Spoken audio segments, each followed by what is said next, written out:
Baru juga 3 hari bos ya, film yang harusnya udah dirilis pada tanggal 7 Februari awal tahun ini tiba-tiba ditarik dari peredaran bioskop tanpa ada yang tahu alasannya secara pasti. Gue udah coba kulik sana sini lewat berita manapun, ya gak ada satu berita yang bisa convincing gue kalau misalnya ini adalah alasan sebenarnya. Karena memang PH sendiri pun tutup mulut mengenai masalah ini, dan ya prediksi dan estimasi gua juga yang mungkin ini ada kaitannya sedikit yaitu mengenai Pilpres. Karena memang Pilpres tanggal 14 Februari deket banget sama penayangan dari film ini. Dan jelas-jelas film ini ngebawa-bawa lagi masalah PKI, bawa-bawa lagi masalah NU. Semua sejarah kelam kita, semua perseteruan di masa lalu dikembalikan di masa kini. Ya gua ngerti sih, supaya bisa anak-anak muda paham sama sejarah kita. Tapi apakah film ini bagus sebagai sebuah film drama sejarah dengan gimmick romance di dalamnya? Kita bahas sekarang.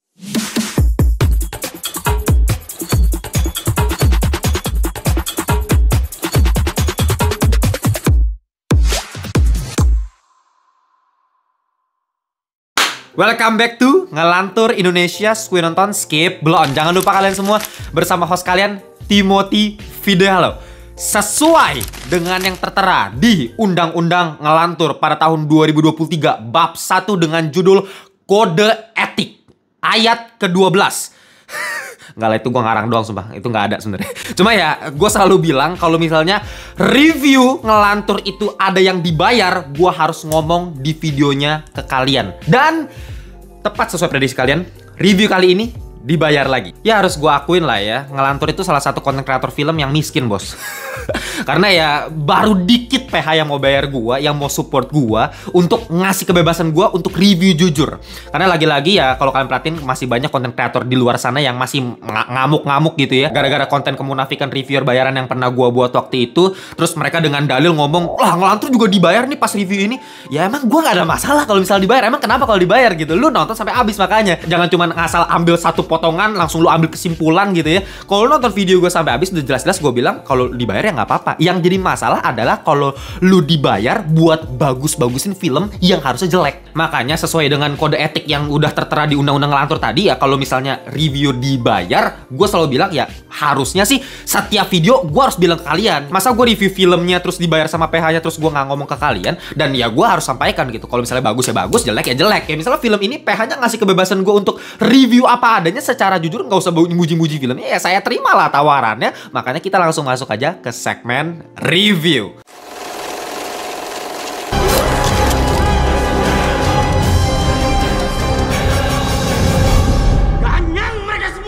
Oke, film ini merupakan sequel dari film Penumpasan Pengkhianatan G30 SPKI tahun 1984 yang dibuat sama Arifin T. Nur. Enggak lah. Kalau kalian percaya sih kacau juga sih otak kalian. Tapi ya memang secara timeline sejarah ini mengambil latar setelah ya beberapa minggu setelah G30 SPKI pada tanggal 30 September itu tahun 1965. Nah, sedangkan peristiwa sejarah yang diambil oleh film ini adalah 18 Oktober tahun 1965. Ya, 2 minggu lebih setelah peristiwa G30 SPKI yang terjadi di Jakarta. Sedangkan di film ini peristiwanya terjadi di Banyuwangi, di mana ada sebuah tragedi berdarah yang sangat mengenaskan untuk masyarakat Banyuwangi di Desa Cemetuk lebih tepatnya, yaitu tewasnya 62 pemuda Ansor dan Banser NU. Ya, film ini mencoba mengadaptasi kejadian tersebut tapi dengan gimmick romance. Dan yang jadi masalah buat gua adalah justru gimmick romance inilah yang merusak filmnya sebenarnya. Kalau kita ngomongin drama sejarah, ini sangat berpotensi. Tapi ketika lu fokus di romance-nya, makanya dari posternya aja jelas-jelas ini film romance. Oke, coba kita anggap film ini fokus utamanya di romance. Apakah ada satupun adegan yang bisa membuat gua masuk ke penceritaan romance antara karakter Ihsan yang diperankan sama Chico Kurniawan dengan karakter Ning yang diperankan sama Amanda Manopo? Ya, gua sama sekali nggak mendapatkan adegan yang berkesan dari percintaan mereka gitu. Ya klasik sebenarnya, ya film-film old school lah, dimana kisah cinta antar sepasang kekasih yang beda dunia. Kalau misalnya dari Cina tuh dulu udah dari zaman kapan ya asal muasal festival cheesy, Valentine's Day versi Cina, yang satu dari kayangan, yang satu dari bumi gitu kan. Terus diadaptasi udah banyak banget. Dari ras ini, yang ini manusia, yang ini apa, beda desa, beda kampung, ya udah banyak banget lah cerita kayak beginian. Dan ya kalau di sini ya dua pasangan dari dua desa yang berbeda, dan dua desa ini punya ideologi yang berbeda. Yang satu sayap kanan, yang satu sayap kiri. Yang satu dari pemuka agama nih, dari kaum NU, yang satunya lagi sayap kiri ya dari PKI, Partai Komunis Indonesia gitu ya, pada tahun 1965. Dan ya ini lagi perang-perangan, lagi kacau-kacaunya. Jadi ya mereka kayak nggak bisa bersatu, dan ya mereka saling jatuh cinta. Ya ini masih klasik sebenarnya ceritanya. Cuma yang jadi masalah buat gua adalah ya perkembangan karakter itu menurut gua sama sekali nggak ada yang bagus gitu. Kayak nggak ada scene yang ikonik yang menunjukkan rasa cinta mereka semakin mendalam. Pertemuan pertama mereka berdua pun nggak memorable sama sekali buat gua. Jadi penonton tuh nggak dikasih kesempatan untuk memahami lebih dalam gitu ya hubungan percintaan antara cinta dua ideologi inilah ibaratnya gitu ya. Jadinya yang terjadi adalah ketika akhir film ini adalah bad ending, gua sama sekali nggak ada merasakan perasaan sedih nyesek kayak misalnya kita nonton Pearl Harbor gitu ya, Pearl Harbor, atau misalnya The English Passion, film Hacksaw Ridge pun itu film-film romance yang ada di dalam sebuah kondisi perang, tapi romance-nya tuh di-highlight dengan sangat baik dari pertemuannya. Hubungan percintaannya juga sangat-sangat kental gitu, meskipun ya nggak terlalu banyak-banyak amat. Misalnya part romance-nya kayak misalnya film Hacksaw Ridge kan nggak terlalu banyak ya hubungan antara Andrew Garfield sama si Teresa Palmer di film itu, tapi ya kayak manis banget gitu hubungan mereka di film itu. Jadi setiap scene yang ada mereka berdua itu penting sekali untuk adegan di filmnya. Itu yang menurut gue kurang gue rasakan dari film ini. Dan gak ada satu adegan spesifik yang memperlihatkan kenapa mereka bisa saling jatuh cinta. Selain ya karena si Chico Kurniawan ini bisa suka sama si Ning itu karena ya Ning itu kan dari desa yang berbeda nih, dari PKI. Sedangkan desa dia itu tempatnya para NU. Ini dua kaum yang selalu saling berperang di tahun tersebut. Tapi si Ning yang merupakan anak dari ketua PKI di desa tersebut itu malah nolongin orang dari desanya si Ihsan gitu, diobatin lah. Jadi dia melihat kebaikan hati dari si Ning. Tapi itu kan standar ya, old school, makanya gue bilang old school gitu. Nah ironisnya malah justru yang lebih ke highlight itu adalah pertarungan antara PKI dan para Ansor dibandingkan kisah romansnya si Ihsan sama Ning ini yang menurut gue sama sekali gak penting. Itu mereka bener-bener kayak cuman subplot dari film. Jadi plot utamanya yang gue rasain lebih ke arah ya pertarungan antara PKI sama para Ansor aja gitu. Ya peristiwa berdarahnya yang menurut gue harusnya justru bisa lebih dieksplor gitu. Karena gue sangat-sangat seneng ngikutin pertarungan peperangan antar kedua kubu ini. Itu seru banget ketika gue ngeliat. Jadi ketika kita masuk ke bagian romance antara Ihsan sama si Ning, ya kayak gue pengen cepet-cepetnya selesai gitu. Udahlah kita langsung balik lagi ke bagian perang-perangnya. Gue malah lebih seneng bagian situnya. Bahkan ya ada satu scene di film ini yang menurut gue sama sekali nggak jelas itu scene ngapain dibuat gitu, yaitu cut-to-cut. Jadi ada kayak dua scene yang berbeda, yaitu scene romance antara Ihsan sama Ning, terus yang satunya lagi perang antara PKI sama Ansor gitu. Jadi scene yang satu chaos, yang satunya lagi kok berbunga-bunga gitu. Dan itu dibentrokan gitu, cut to cut. Scene ini, ntar scene ini dengan satu scoring musik yang sama. Dan gue nggak nyaman gitu. Ya ngapain kita kasih romance yang menurut gue jadi nggak bertumbuh juga karena ada perang di situ. Dan di sisi scene yang perang itu juga jadi kurang tegang juga gitu. Kalau misalnya itu scene romance dihilangin kan gue bisa ikut tegang, ikut perang mereka jadi lebih chaos menurut gue harusnya. Karena memang kalau kita ngomong dari segi shot, epic kok gitu ya. Dari segi landscape-nya, figurannya banyak banget, detail-detail kecil dari ujung ke ujung tuh gue bisa lihat ada yang berantem. Itu bener-bener diperhatikan secara nyata. Makanya secara pembuatan film tuh niat kalau misalnya mau dibuat film perang sejarah seperti itu. Tapi ngapain lo masukin romance yang ya kalau lo bikin cut-to-cut seperti itu kan harusnya bisa saling menguatkan. Lo bisa lihat beberapa contoh film lain yang pakai treatment yang sama ya, cut-to-cut. Jadi scene ini sama scene ini digabungin jadi satu gitu ya, dalam satu narator misalnya atau satu musik yang sama. Tapi biasanya film-film yang pakai treatment seperti itu selalu bisa ngebuat dua scene yang berbeda ini jadi saling menguatkan satu sama lain lewat satu adegan, satu scene yang sama. Kan gitu. Nah, kalau di film ini dua scene patah gitu loh, antara romance, perang, kayak nggak nyambung gitu. Sahabat Ansor yang masih ada di Celuring, kita serang PKI. Gue bener-bener sangat menyayangkan ya. Harusnya tuh film ini bisa berpotensi buat jadi media anak-anak muda bisa belajar mengenai sejarah kita yang awalnya nggak suka belajar sejarah di sekolah jadi suka gara-gara nonton film ini. Harus kan bisa begitu. Karena kalau kita ngomongin dari production, lagi-lagi niat, ini bukan film yang asal-asalan dibuat. Dari sinematografinya cakep. Lo kalau lihat pertarungan antara PKI sama Ansor ya, itu keren loh. Pergerakan kameranya tuh jadi ngikutin long take. Nanti ada orang yang gerak ke sini, nanti take over ganti ke orang ini. Jadi aspek teknisnya tuh bener-bener diperhatikan gitu. Shot-shotnya tuh banyak yang cakep. Keindahan alam Banyuwangi karena mereka syuting beneran di situ itu sangat indah. Kita nonton filmnya juga nyaman. Dari kostum-kostumnya bener-bener menurut gue cukup sesuai dengan era tahun 1965. Bahkan make-upnya juga menurut gue pas banget karena memang ini bloody banget ya, kayak gory gitu. Mengambil konsep yang sama dengan film G30 SPKI yang memang sangat-sangat brutal itu ya. Ini memang pengen ngikutin treatment yang sama dengan darah-darahnya, bacok-bacokannya gitu. Itu diperlihatkan secara nyata karena memang ini film juga 17 tahun ke atas ya. Bahkan secara sound design pun meskipun beberapa kali agak kelebayan gitu ya. Misalnya kayak ada orang nendang sampai satu bioskop tuh getar boom gitu.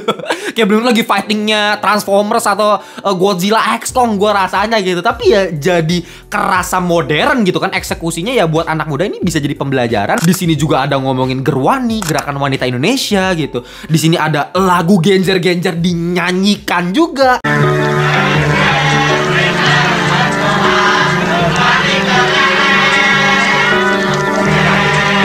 Yang memang elemen-elemen tersebutlah yang menurut gue wajib kita ketahui gitu sebagai anak muda. Inilah peristiwa sejarah, peristiwa berdarah yang kita alami di masa lalu kan. Tapi yang jadi masalah, gimmick yang ditonjolkan di film ini, gimmick romance yang gue tahu sih mungkin buat narik audiens anak muda karena dari sisi romance, tapi menurut gue agak bentrok ya karena dari sisi sejarahnya jadi nggak ke-explore sama sekali gitu. Bahkan sumpah ya, gue nggak tahu ini film mengambil tahun 1965 di mana peristiwa Banyuwangi. Padahal gue tahu sejarahnya ya. Tapi gue nggak tahu ini film tentang itu karena gue juga nggak baca sinopsis dan nggak lihat trailer juga. Tapi ya, at least kan harusnya tahu lewat show don't tell, lewat sebuah film gitu. Gue tahu, oh ini peristiwa latar waktu itu tahun segini. Oh ini mengisahkan tentang ini. Harusnya gue tahu dari awal film. Tapi gue nggak tahu sampai keluar satu kata PKI di film ini. Lu bayangin, ada yang ngomong PKI, baru gue nyadar, oh kayaknya ini mau ngambil peristiwa yang ini gitu loh. Jadi kayak menurut gue kurang dieksplor gitu. Ya anak-anak muda zaman sekarang yang mungkin jadi target audiens ini mana tahu gitu antara PKI, ya gue jamin Partai Komunis Indonesia mereka kagak tahu. Ya orang belajar sejarah tidur pasti gitu loh. Dikit banget anak muda yang tahu gerakan wanita yang terlibat juga dalam peristiwa PKI seperti ini gitu. Mereka nyanyiin genjer-genjer, ini lagu apa pasti pada bingung juga. Padahal ini lagu yang kalau misalnya mau dieksplor di film ini bakal bagus gitu. Kita tahu sejarahnya misalnya, ya ini lagu yang awalnya buat nyindir Jepang gitu, dimana orang Indonesia saking gak bisa makannya pun sampai makanan itik pun dimakan ya makanan sayur genjer gitu. Makanya lagunya genjer-genjer dipakai malah sekarang jadi lagu yang diasosiasikan dengan PKI. Ya itu kan harusnya bisa dieksplor lewat film ini, lewat show don't tell lah, nggak usah kayak secara narasi kayak tadi gue jelasin, nggak usah, tapi lewat penceritaan gimana kayak gitu ya. Tapi sama sekali nggak, cuman kayak ada lagu tiba-tiba ada orang cewek nyanyi lagu genjer-genjer kayak gue mana ngerti gitu loh kalau misalnya sebagai anak muda ya. Apalagi di film ini ada bawa-bawa lagi operasi Gagak Hitam yang merupakan dampak dari pembantaian 62 pemuda Ansor dan Banser NU tadi yang udah gue bilang di tanggal 18 Oktober 1965. Nah gara-gara itu lahirlah operasi Gagak Hitam untuk melakukan pembalasan dendam terhadap orang-orang PKI. Jadi rumah-rumah orang PKI dibakar lah, dipenggal orang-orangnya, dan itu diperlihatkan secara jelas di film ini. Tapi Gagak Hitam itu cuman kayak lewat satu dialog dari si ibunya si Ning gitu ya. Ketika ada orang yang tiba-tiba datang ke rumahnya si ibunya Ning, udah terluka, kita diserang. Terus tiba-tiba ibunya Ning ngomong, apakah mereka berpakaian serba hitam? Terus orangnya bilang, iya serba hitam. Itu adalah Gagak Hitam. Kalau misalnya dalam sebuah peperangan pasti ada yang meninggalkan dan pasti ada yang ditinggalkan. Dan Gagak Hitam ini adalah yang ditinggalkan. Mereka penuh dengan amarah balas dendam. Kayak ibunya tahu dari mana gitu Gagak Hitam. Jadi kayak terlalu apa ya, mencoba plot insan lagi-lagi ya. Penulisannya tuh terlalu ya begitu doang gitu. Sejarahnya dimasukin cuman sekedar ya yang penting ada Gagak Hitamnya, yang penting ada konteksnya. Udah gitu doang gitu. Nggak dieksplor. Menurut gua semua ini kenapa bisa terjadi? Karena romansnya yang mengganggu gitu. Coba kalau romansnya dibikin lebih kecil lagi ruang lingkupnya, dibikin sebagai pemanis aja lah, nggak usah dibikin sebagai fokus utama cerita. Yang dieksplor lebih sejarahnya aja, itu pasti jauh lebih bagus filmnya. Sayang deh, padahal filmnya tuh niat gitu. Dari actingnya pun gak ada yang cringe sama sekali menurut gue. Meskipun bahasanya mereka baku banget karena memang tahun 1965, jadi gue masih bisa memakluminya lah gitu. Dan actingnya pun bagus. Ciko Kurniawan gila ketika nangis ada keluarga yang meninggal. Wah, itu tangisan teriakannya luar biasa. Bahkan figuran-figurannya di satu desa, satu kampung gitu ya, itu wanita-wanita yang itu figuran. Biasa figuran tuh kalau nangis tuh kayak sumpah cringe mampus gitu. Meskipun cuma kelihatan bentar doang gitu ya, cuma sekedar lewat doang, biasanya cuma muncul ya beberapa detik doang. Tapi ya di sini diperhatikan dari segi actingnya pun ya, orang-orang di desa tersebut nangisnya ketika ada orang yang meninggal, ketua NU di situ ya, semuanya nangisnya tangisan tuh real banget. Ya yang actingnya kurang paling si Amanda Manopo ya sebagai karakter Ning di sini. Gue sama sekali nggak percaya kalau misalnya dia adalah gadis dari tahun 1965 ya. Gue jauh lebih percaya kalau misalnya dia time traveler, sumpah.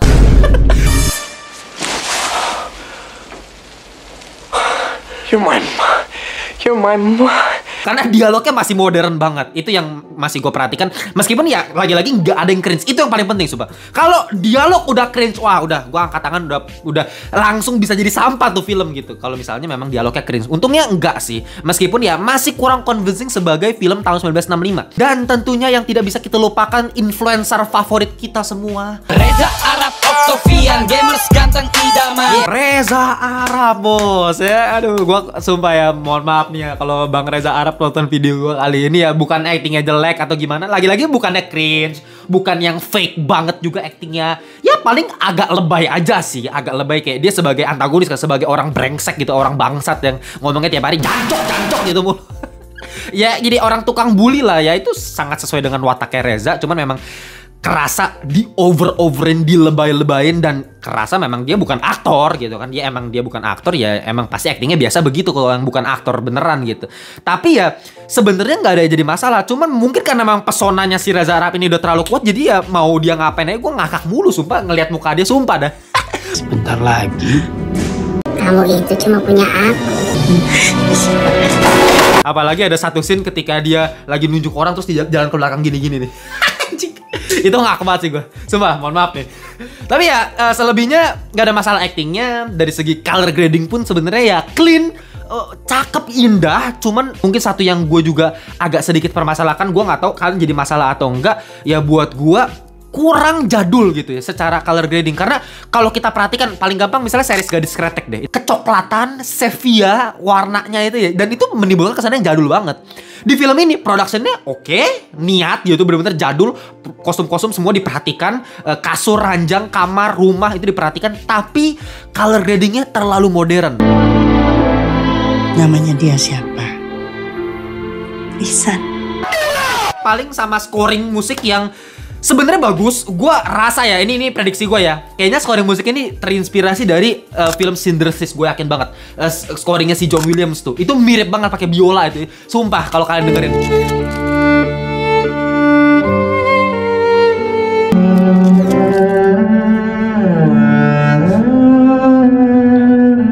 Bisa dibilang kesannya jadi mahal, jadi sedih, mellow, tapi nggak setiap adegan juga bos pakai scoringnya gitu. Setiap adegan ada scoringnya bos, nggak ada adegan hening kalau nggak salah deh. Sumpah, jadi kayak terlalu didramatisir parah banget. Setiap adegan pakai scoring dramatis ini itu, buset. Jadi kayak terlalu rame sih. Sayang sih kalau misalnya dikasih adegan yang lebih hening sedikit, kan gue bisa lebih memahami emosi dalam cerita kalau buat gue ya, dibanding gue harus disuapin terus pakai scoring musik dramatis di film ini. Tapi ya itu aja sih sebenarnya. Selebihnya ini film bukan film sampah lagi-lagi, tapi memang masih terlalu banyak kelemahan. Sayang banget karena menurut gue ini potensi sebagai film drama sejarah bagus. Tapi kalau sebagai film romance, big no buat gue. Oke, buat gue final score dari film ini adalah 6,2/10 alias kurang. Coba kalau kalian yang udah nonton filmnya misalnya di 7 Februari awal tahun ini gitu ya, atau yang baru nonton kemarin, silahkan ditulis di komentar kalau kalian ada yang gak setuju atau setuju sama pendapat gue. Kalau pengen nonton langsung dicek di bioskop sekarang. Oke, gitu aja untuk video kali ini. Kita jumpa di video berikutnya. Bye-bye semuanya.